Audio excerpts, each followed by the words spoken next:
Hello, everyone, and welcome to the presentation, An Insider's View of the ISO 19011-2026 Revision, the Future of Auditing. I'm Mike Richmond, your host for Exemplar Global's online expo focused on the current state of conformity assessment.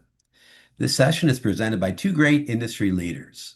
Sheronda Jeffries is a technical leader with Cisco, who serves as the TIA Quest Forum representative to ISO TC 176, ISO CASCO, and Global ACI. Sheronda is an exemplar global certified quality management system lead auditor, an ASQ CQA, and an ASQ fellow, and a former board member of ASQ. She's currently the chair for the US TAG ISO TC 176 and the US TAG ISO PC 302. We're also joined by BJ Johnson, who has an extensive background in microbiology and medical devices. BJ worked at the FDA as a consumer safety officer investigator and in the medical device quality organizations at several major medical device companies. She's been an ASQ CQA since 2001 and currently is working as a project manager for DEKRA. In this presentation, BJ and Sheronda will offer us the benefit of their insights into the development and revision of ISO 19011-2026, the standard providing guidance on the auditing of management system standards, of management systems, I should say. So BJ and Sheronda, thanks for joining us. And BJ, I think you're going to start us off. All right, thank you. All right.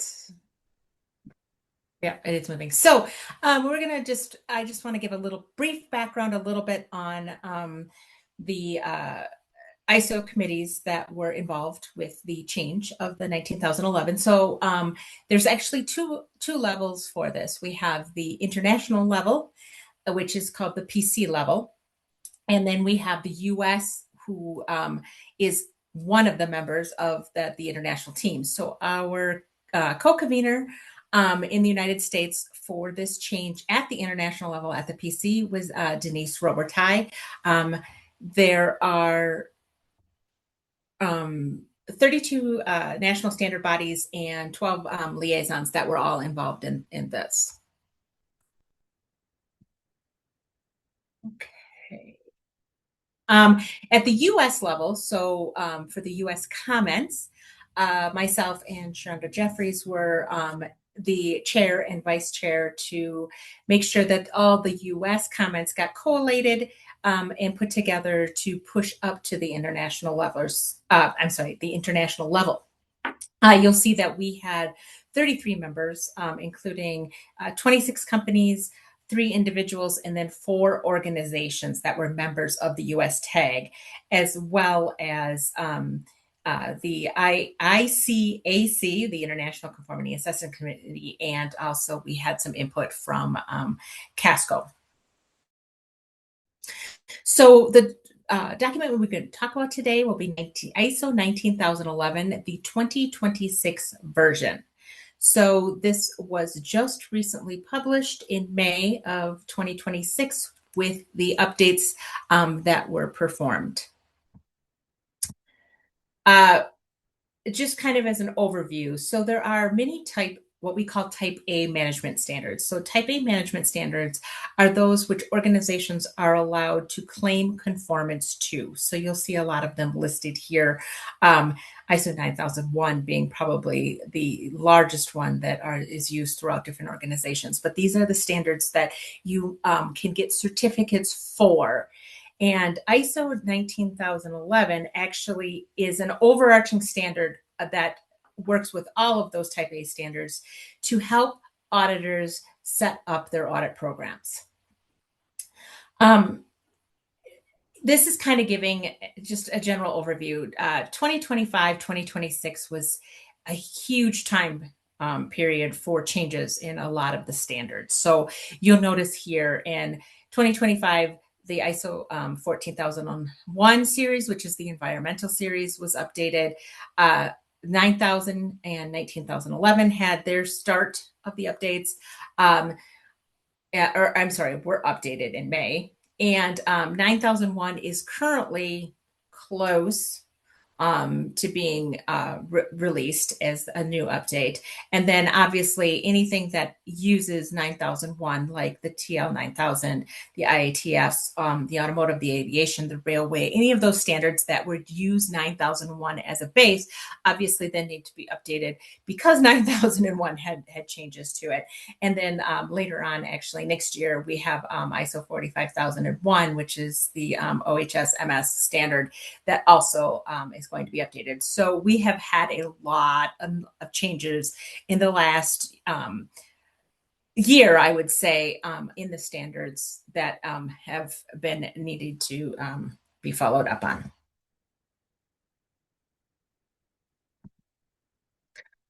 We do show that the 14,001, 9001, and 45,001 are management standards. And then as I said before, the automotive, aviation, railway are industry standards. Moving back to the 19,011. So 19,011 is a guidance for all organizations where quality audits are needed. So when we go back to what we were talking about, those type A standards, 19,011 is used to implement audits for all of those standards. Again, it is just a guidance. This is not a standard, a type A standard that you can claim conformance to. This is more as a guidance to help you get those processes set up. So this concentrates on internal audits, first-party audits, second-party audits, which are your external audits, and third-party audits, which are your certification bodies or regulatory agencies. So it actually covers the full scope of any types of audits that you might be doing at your facility. And as I said before, it does cover all of the different type A standards. So you can be an automotive or medical device or aviation and use ISO 19,011 to go ahead and set up your program for auditing. I also wanted to just point out that this does here talk about 17,021-1. These are the standards that provide requirements for the auditing management system third-party certification. So what does that mean? So I work for a notified body, an auditing organization. The 17,000 series standards are set up so to tell me how I should be doing my processes when I do a certification audit for one of those companies. So these are the ones that are usually followed by the second-party auditors and are audited by the third-party certification or accreditation auditors. The COVID-19 pandemic obviously very much changed the way that we do work in the United States. So remote work and remote auditing methods became much more important as we, as auditors, were not allowed to go out to sites and physically step in the building and do audits. And so this was something that it brought in a lot of I wouldn't say problems, but just issues that we hadn't dealt with in the past. Like, how do I go into a manufacturing area when I'm not actually in the building? And so one of the things that with the change with 19,011 that was brought up with this most recent change that came a lot was remote auditing. And what do we do? Because this is probably going to happen again. And we should be prepared for this rather than having it happen and us not know what to do. So ISO CASCO.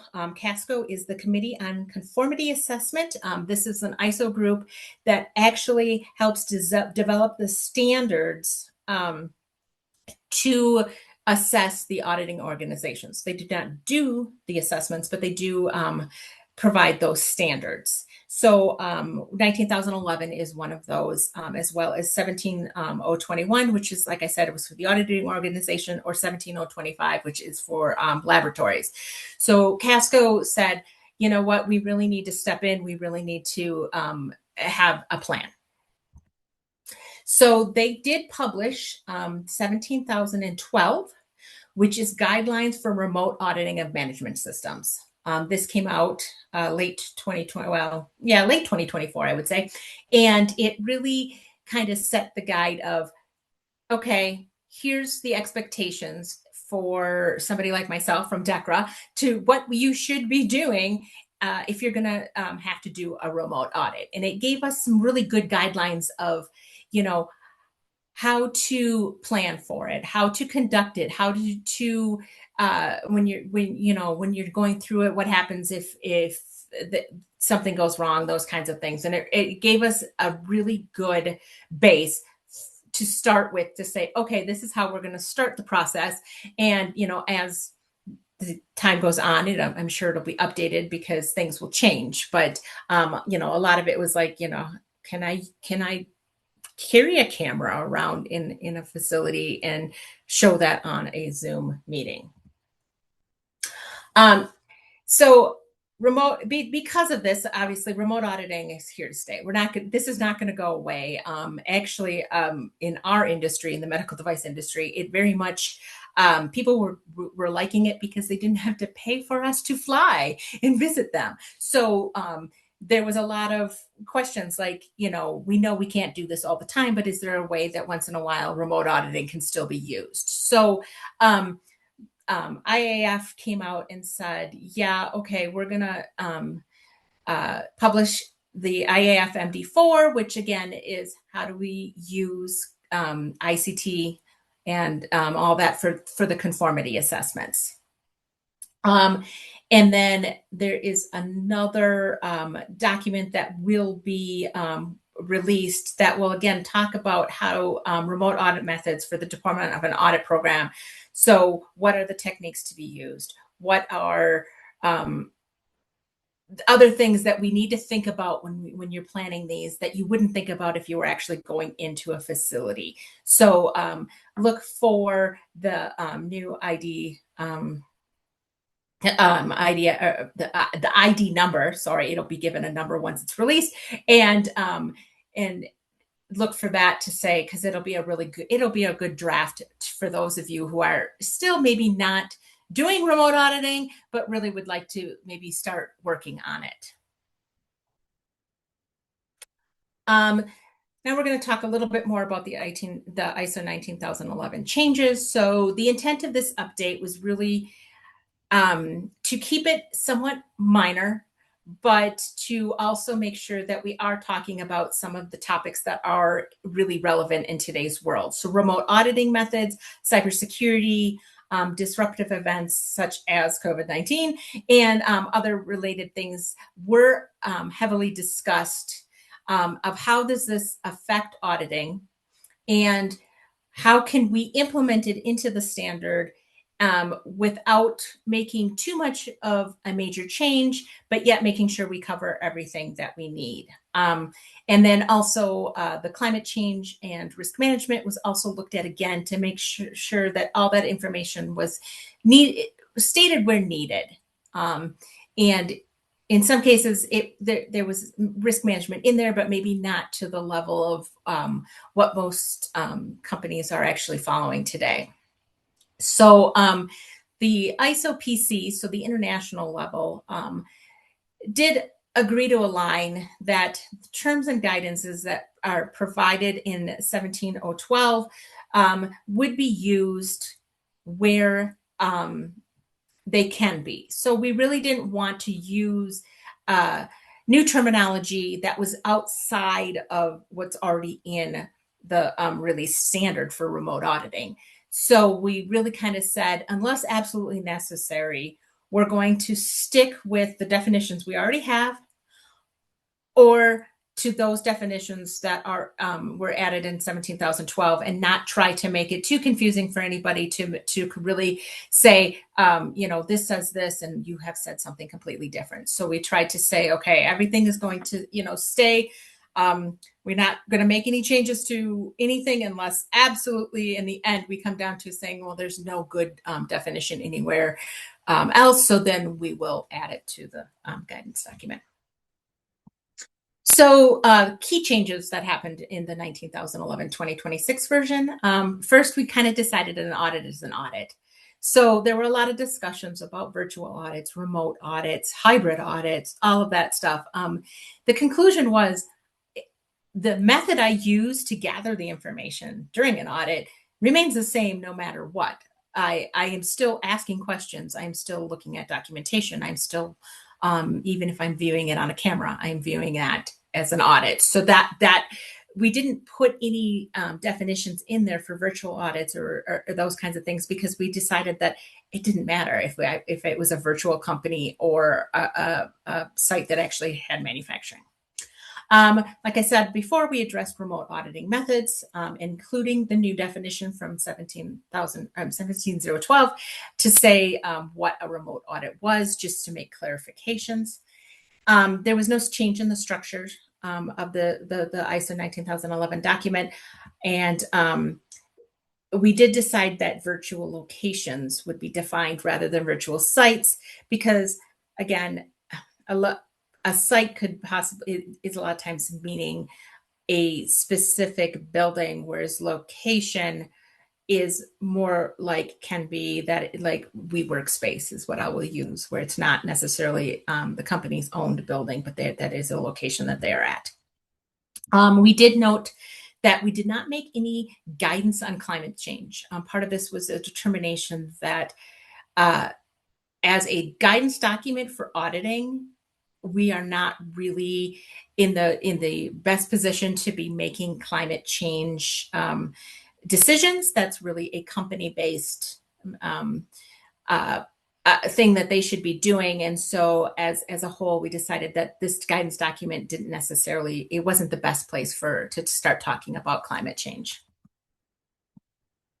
And we did maintain the current definition of risks and made sure that it did align with the ISO 9000 documentation, showing so that, again, we weren't contradicting anything that somebody would need to follow if they were following ISO maybe 9001 and something like ISO 1345 for medical devices. So it was something that to make sure that we're aligned, we are trying as much as possible not to add additional requirements onto different companies.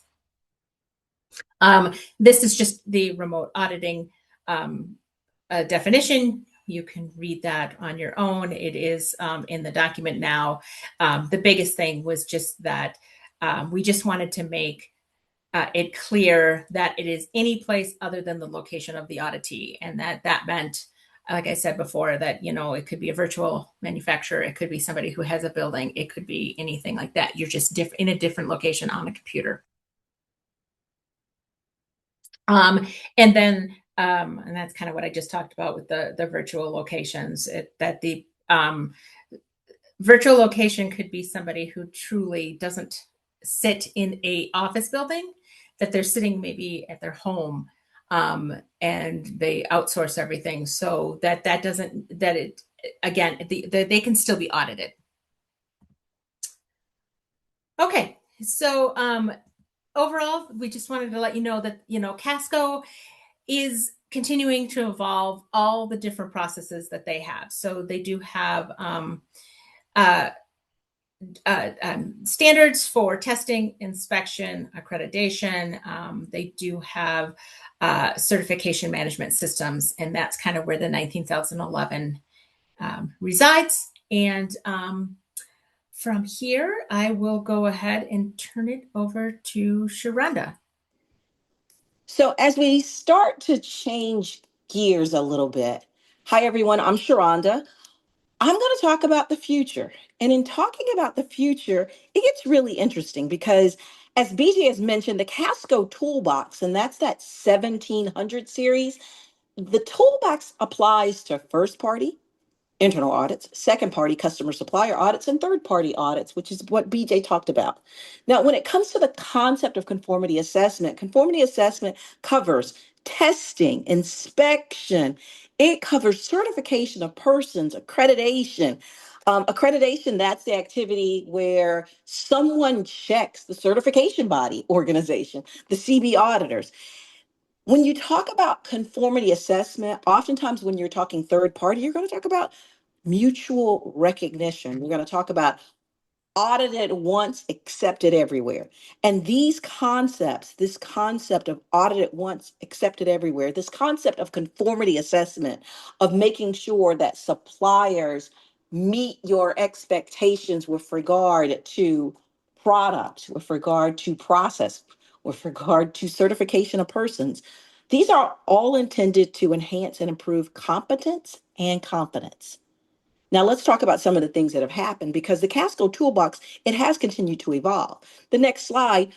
One of the things that we've talked about, especially as it relates to the certification of persons. Now, the certification of persons, you heard Mike at the beginning of this presentation indicate that my employer is Cisco Systems. Well, Cisco Systems, we offer certifications of people. We have a CCNA and other technical certifications. When you talk about certifications of plumbers, you might think about certification of plumbers, certification of pilots, all of these certification of persons. Well, that group that was responsible for updating that 17 series standard, and it's actually ISO 17024, when they met, they said, you know what? When it comes to AI, it's being used with regard to certification of persons. And they listed how it was being used. AI, artificial intelligence, it's being used to develop assessments. People are using, for example, Chat GPT to create questions to evaluate certification as it relates to people. AI is being used to conduct assessments. It's reviewing applications. AI is being used in the certification of persons. They use this term called invigilation. It's pretty much proctoring. So if you think about the certification of persons, you got to proctor exams. AI is being used to proctor exams. AI is being used to monitor eye movements and those types of things. And AI is being used to make the decision on whether or not to certify these persons. Now, this is where I said the CASCO, the Conformity Assessment Working Group 30, which was responsible for the update of ISO 17024, these are the considerations that they were thinking about. If you click again for me, BJ. So when they were thinking about all of these things, they said, you know what? We should really think about addressing them in our update of 17024. And so in the update of 17024, some of the things they said, well, you know what? If we're going to talk about AI, artificial intelligence technology, what term do we use? What are the competency requirements? How do we incorporate these into the standard? What components must be performed by a human? Human in the loop concept. And when must the proctor, the invigilator, when must it be a human? Must it really be a human? How do we handle these things? And so, with regard to what 17024 ended up doing, they ended up thinking about and talking about all these questions. If you click one more time for me, VJ. And so when it comes to the certification of persons and artificial intelligence, here's where they landed. Here's where ISO CASCO Working Group 30 landed. They said, you know what? We're going to add a 6.5, the use of artificial intelligence in the certification process. Now I want to highlight this for you, because this is one of the very first standards in conformity assessment to talk about AI. And it specifically talks about AI. That's what the team decided to do. They wanted to incorporate that specific language. And so they said, you know what? If AI is used to perform any part of the certification process for persons, 17024 is for persons, then the certification body, the CB, shall verify, manage, and monitor the AI, validate the outcomes with subject matter experts, human in the loop concept, ensure personnel have the necessary competence, provide human oversight, again, human in the loop. And notice that there's a reference there. There's a reference to an AWI document, and that is 42105, and it provides additional information on human oversight, this concept of human in the loop. You've got to demonstrate the validity, reliability, and fairness of the use of AI. We're talking about the fact that AI is known to have bias built in, and we've got to disclose its use. So if a certification body is using AI, they've got to disclose its use, how it's being used. So this is what was talked about at 6.5, specifically of ISO 17024, the certification of persons. The 2026 revision, it's making sure that when we talk about AI-based assessments in 17024, that it's focused on, enhancing confidence. And so enhancing confidence, we've got to talk about fairness, transparency. We've got to talk about bias, reliability. We've got to address those things. And so those are the types of things that we see addressed when it comes to 17024. If we go to the next slide. So now, but we're talking about 19,011 in this presentation here. We're talking about 19,011, the 2026 version.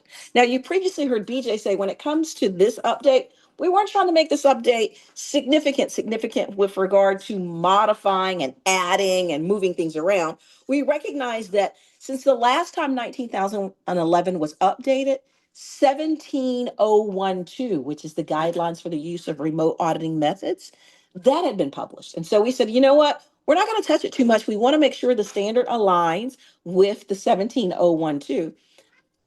But recognizing that we've got these words, we've got the words individuals, we've got the word auditor. We use the terminology audit team. We use the terminology audit team leader. And these words are used quite a bit in the standard. You'll see the references there. The word auditor and its variations, it's used in the entire document 82 times. And the term team is used in its iterations 66 times in the entire document for ISO 19011. But must these terms refer to a human? Must these terms refer to a human? This is where it gets really interesting because the word persons or persons, oftentimes we think about those words as being applicable to human, but not necessarily. Not necessarily. If we go to the next slide. So according to 19,011, an audit team is defined as one or more persons conducting an audit, supported if needed by technical experts. And the term auditor is defined as a person who conducts an audit.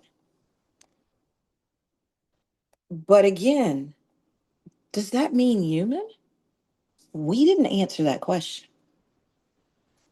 But we did ask some folks, if you click for me one more time, BJ, we did ask some folks at the 2026 ASQ, American Society for Quality, WCQI, that's the World Conference Quality. I can't think of the I right now. But we did ask them if AI identifies a nonconformity. If AI identifies a nonconformity, does it count as an audit finding without human verification? Click one more time. Let's see what they said. 50 of the 59 respondents from that 2026 WCQI session said no, it doesn't count. 50 of the 59 respondents. Let's click one more time. But I didn't ask this follow-up question. What about minor nonconformities or nonconformities as a result of a desktop documentation review?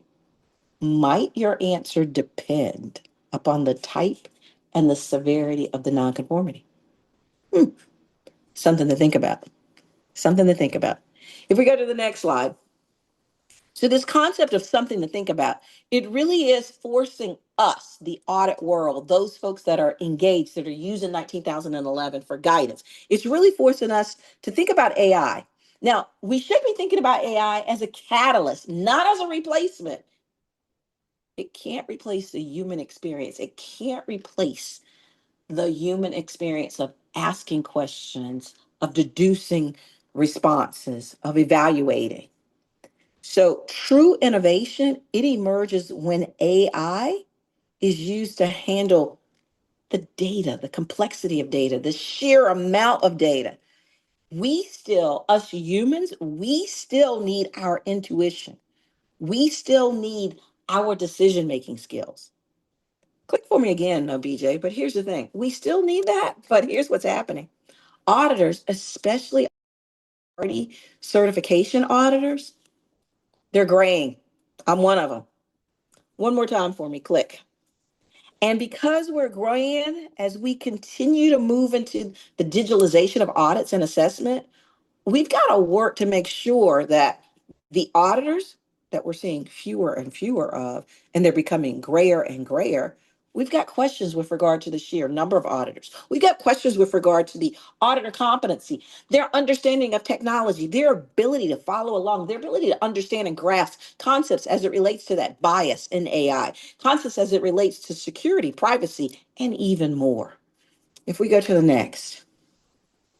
So, to maintain auditor competency and to address the potential talent gap that we may have as auditors become more and more grayer and we see fewer and fewer experienced auditors, to address this potential gap, there's an urgent need for increased digital literacy, not only for those external auditors, but also for our internal auditors. Also for our internal auditors.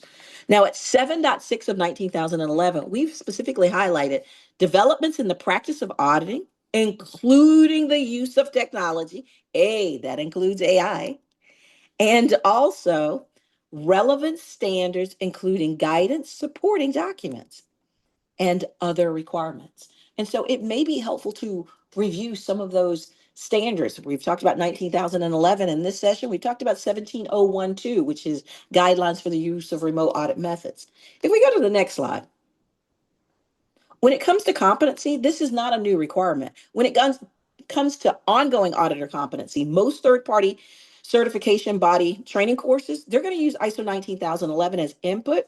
And most auditor certification programs, like the ASQ CQA certification program, and of course the exemplar global certifications, they're going to require maintenance to keep your credentials current.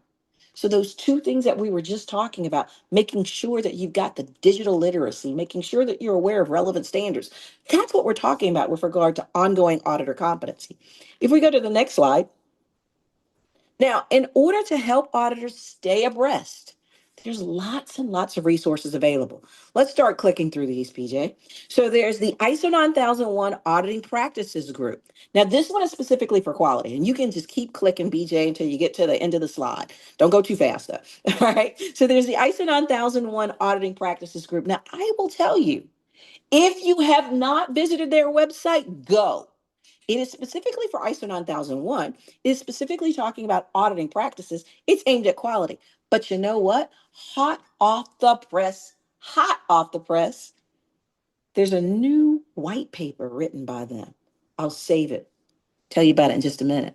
Now, there's another auditing practices group. There's the ISO 22000. This is the auditing practices group for food safety. Now, not to be outdone, ISO 14001 also has an auditing practices group. This is for environmental, and ISO 27001, they have an auditing practices group. That's for information security. Now, there's one that's not shown on the slide. ISO 45001, which is occupational health and safety, they're getting started on an auditing practices group. They said sometime this year. Now, in addition to that, you do have the 17012 standard that we said was released. It was released in 2024. That's the guidelines for the use of remote auditing methods. And that's specifically for auditing management systems. You've got the new version of 19,011, and then you've got the 10,000 series of standards. There's the ISO 10,000 series. There is standards that supplement ISO 9001, such as ISO TS 9002. There's the small medium enterprise handbook. There's lots and lots and lots of resources. Now, the ISO 9001 Auditing Practices Group, talking about those resources, one thing that they just published, and I think if you click for me one more time, BJ, I have a little mention to it at the bottom of the slide. Fingers are crossed that I have it on there. But the ISO 9001 Auditing Practices Group, they just released a paper called Auditing a QMS that uses AI. It's not on there. It's hot off the press. Okay. Auditing a QMS that uses AI. Check out the ISO 9001 Auditing Practices Group. Joanna is rocking with that. If we go to the next slide, I've got to wrap this up. When it comes to 19,011, again, we've got to talk about making sure you've got the competence so that you can give the confidence. So the question is, do you, if you're working as an auditor, do you have the necessary attributes for auditing? This list that you see, if you click one more time for me, BJ, this list that you see, this list comes from ISO 19011. It comes from ISO 19011, the 2026 version. If we go to the next slide.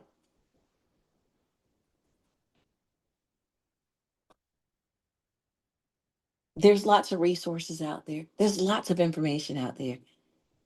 I've given you the APGs, the auditing practices groups. I've given you the 9001 auditing practices group that has a recently released paper on auditing a QMS that has AI. There's the ISO 45001 auditing practices group, which is coming soon. Well, in addition to that, I have a UCAS technical bulletin. Now, UCAS, they are the accreditation organization out of Great Britain, United Kingdom. They, along with DAX, who is the accreditation agency for Germany, they, along with DAX, they have written a lovely technical bulletin that talks about the use of artificial intelligence technologies in accredited conformity assessment. Now, the concept of conformity assessment, again, third party, second party, first party, all of those are conformity assessment. Most people focus upon the third party, and that's what this technical bulletin does. It focuses upon the third party concept of conformity assessment. That's where the certification body is auditing the organization. So there's lots of information out there. Please stay on top, build your digital literacy knowledge. And with that said, I believe we're on the last slide. So thank you guys so much. ISO 9000 and ISO 19011, 2026 is their year. 9001 is coming up in September 2026. 19011 was just released this year, May 2026. Right now, 19011 is currently human centric. It is very much based on human. But as we are moving forward, we've got to ask the question, must it be done by a human? We're currently at a digital crossroads. Thank you guys so much for your participation and your attendance. Well, thank you again, Sheronda Jeffries and BJ Johnson, for that excellent look at the development and utility of ISO 19011 2026 and a host of other standards we touched upon there as well. So thank you very much for that excellent presentation. For those of you that are watching this pre-recorded session, if you have questions you'd like to address to Sheronda and or BJ, just write us at info@exemplarglobal.org and we'll be sure to get your feedback over to them. You can also check out our exclusive Expo community here in the broader Exemplar Global community for discussions with our speakers and your other fellow attendees of the Expo. Good area to kind of raise some questions and get some feedback as well, so check that out. Before we close the session, I want to remind you that we have several other great presentations here at the Expo, and we encourage you to check them all out and make sure you claim your CPD for those sessions as well as this one. So thanks again for joining us and enjoy the rest of the Expo. So long.